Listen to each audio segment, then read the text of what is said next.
Anda kembali di Apa Kabar Indonesia Malam, pemirsa. Kami akan lanjutkan dialog bersama dengan Pak Tarigan. Pak Tarigan, kalau kita melihat dari SOP ya maupun juga hal-hal yang setidaknya harus dilakukan pengecekan sebelum keberangkat ini, alurnya seperti apa sebenarnya, Pak? Sebetulnya kalau sebagai pengusaha truk, itu sudah menyadari bahwa mengeluarkan kendaraan dalam keadaan tidak safe, itu saja sama juga gantung diri.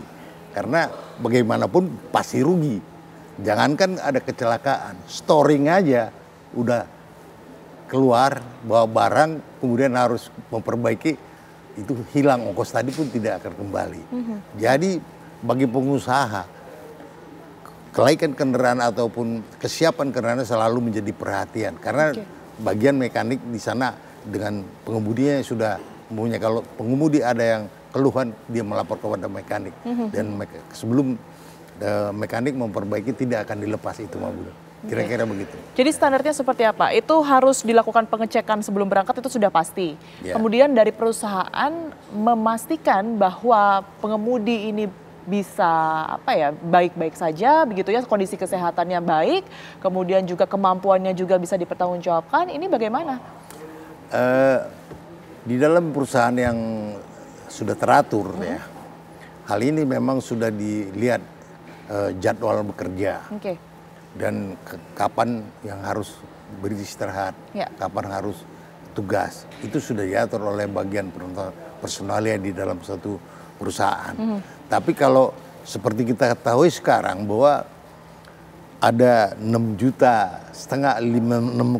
juta truk yang dimiliki oleh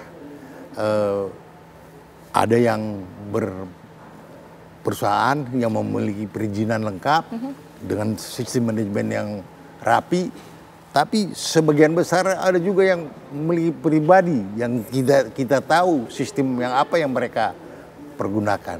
Nah, ini yang perlu menjadi perhatian kita sekarang, bahwa semua sosialisasi mengenai aturan dan tata tertib di jalan ini tidak tersosialisasi kepada mereka. Nah, ini yang saya pikir di dalam aturan main atau undang-undang yang akan dirubah ini, mereka juga harusnya diikut sertakan dalam aturan yang berlaku saat ini. Gitu. Baik, saya ke Pak Suryanto. Pak Suryanto, kalau tadi Anda mengatakan memang butuh waktu begitu ya, melakukan penyidikan untuk mengetahui penyebab pasti dari kecelakaan ini. Melihat dari kondisi kendaraan yang kemudian kita ketahui cukup parah ya, ada yang kemudian terbakar, susah teridentifikasi nomor kendaraannya. Ini membutuhkan waktu berapa lama, Pak Suryanto? Untuk penyelesaian laporannya, Mbak, maksudnya. Kalau untuk penyelesaian laporan, kita targetkan sekitar kurang lebih 2 bulan, Mbak. Oke, baik. Artinya 2 bulan itu sudah diketahui penyebab pasti dari kecelakaan. Nah, untuk hal-hal yang kemudian ini dilakukan sebagai mitigasi, adakah yang tadi sudah disinggung oleh Pak Tarigan, sosialisasi begitu ya, yang bisa dilakukan setidaknya oleh pihak KNKT? Jadi KNKT sudah mengeluarkan rekomendasi. Ada 4 hal yang fundamental yang perlu dilakukan perbaikan agar kecelakaan yang sama tidak terulang kembali. Jadi yang pertama fundamental itu masalah perawatan. Tadi disinggung Pak Tarigan masalah perawatan. Mau apapun mobilnya, mau sebagus apapun mobilnya, kalau nggak dirawat juga akan ada masalah. Dan seperti di kereta, di pesawat, itu ada ketentuan minimum apa yang harus dilakukan perawatan. Dan itu diatur dalam peraturan menteri minimum. Nah, tapi di lalu lintas jalan ini belum ada keharusan, kewajiban apa yang harus dilakukan perawatan secara reguler. Yang kedua, masalah jam kerja dan istirahat pengemudi. Kalau pilot, masinis, itu semua juga sudah ada aturannya. Masinis kerja dalam 1 hari 8 jam, maksimum bawa kereta 4 jam. Begitu juga pilot ada aturan-aturan. Ada batasannya per minggu 30 jam, per bulan 110 jam, per tahun 1050 jam. Begitu juga masalah yang ketiga adalah masalah kesehatan pengemudi. Nah, kesehatan ini sangat penting, Mbak. Juga pilot masinis, kalau hasil medical check up-nya ada penyakit atau yang tidak memungkinkan dia untuk mengemudi, maka SIM-nya di hold sementara, tidak boleh mengemudi sampai kesehatannya kembali pulih. Nah, tapi di angkutan lalu lintas darat ini nggak ada. Hasil dari riset dengan UGM bersama KNKT itu menunjukkan bahwa kesehatan pengemudi itu 50% bermasalah. Jadi karena cara hidupnya mereka tidak sehat. Nah, ini yang juga harus menjadi perhatian.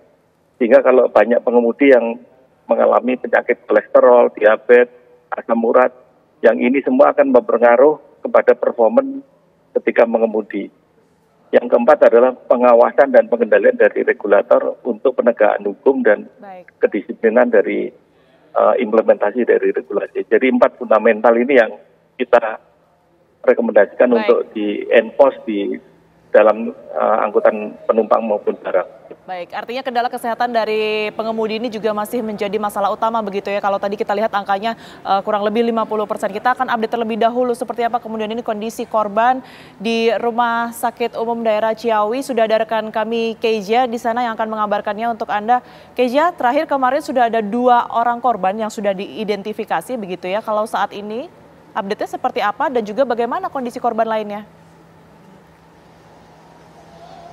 Ya Tiara dan juga pemirsa, kecelakaan yang terjadi di gerbang tol Ciawi 2 ini menewaskan 8 orang dan juga 11 orang lainnya ini menjadi korban pada kecelakaan yang terjadi Selasa malam kemarin. Hingga saat ini dari 8 korban meninggal, 6 sudah berhasil diidentifikasi dan juga sudah dipulangkan kepada keluarga. Sementara untuk 2 lainnya hingga saat ini masih dalam tahap identifikasi karena memang untuk kondisi jenazah sendiri ini terbakar cukup berat sehingga memerlukan waktu lebih lama untuk kemudian dilakukan proses identifikasi dan juga dari pihak RSUD Ciawi sendiri ini menggunakan metode seperti sidik jari, kemudian juga data medis dan properti korban untuk melakukan identifikasi. Sementara untuk 11 korban luka-luka, hingga saat ini 6 korban sudah diperbolehkan pulang. Sementara untuk 5 korban luka-luka lainnya ini sampai saat ini masih dalam tahap perawatan intensif di RSUD Ciawi, di mana dari 5 korban luka-luka ini 1 diantaranya merupakan supir truk yang menjadi pemicu dari kecelakaan yang terjadi pada Selasa lalu di gerbang tol Ciawi 2. Kondisi dari 5 korban luka-luka sendiri ini hingga saat ini kalau dari informasi yang berhasil kami dapatkan ini kondisi sudah lebih baik daripada kemarin, meskipun ke-5 korban ini belum bisa untuk berkomunikasi karena memang kondisi kelimanya ini dalam kategori yang cukup serius atau berat ketika tiba di RSUD Ciawi. Sementara untuk supir truk sendiri ini mengalami cedera yang cukup serius dan membutuhkan penanganan medis karena memang mengalami cedera di bagian kepala sehingga membutuhkan waktu dan belum bisa dimintai keterangan. Sementara demikian Tiara. Baik, Kezia melaporkan langsung dari RSUD Ciawi di mana 6 dari 8 korban sudah berhasil diidentifikasi. Pak Tarigan, kalau kita melihat betapa sering begitu ya akhir-akhir ini nampaknya angkanya juga meningkat begitu. Kalau kita melihat bahkan November, Desember ini setiap bulannya ada kejadian, kemudian yang terakhir kemarin di bulan Februari. Kalau menurut Anda sendiri evaluasinya ini seperti apa seharusnya? Kita sudah menyampaikan kepada DPR maupun kepada pemerintah terhadap dunia tracking ini, aturannya perlu dirubah karena kemajuan teknologi sudah demikian berkembang, kemudian keinginan pengusaha agar daya angkutnya juga meningkat sehingga tidak terjadi odol perlu diakomodir. Sama seperti di luar negeri,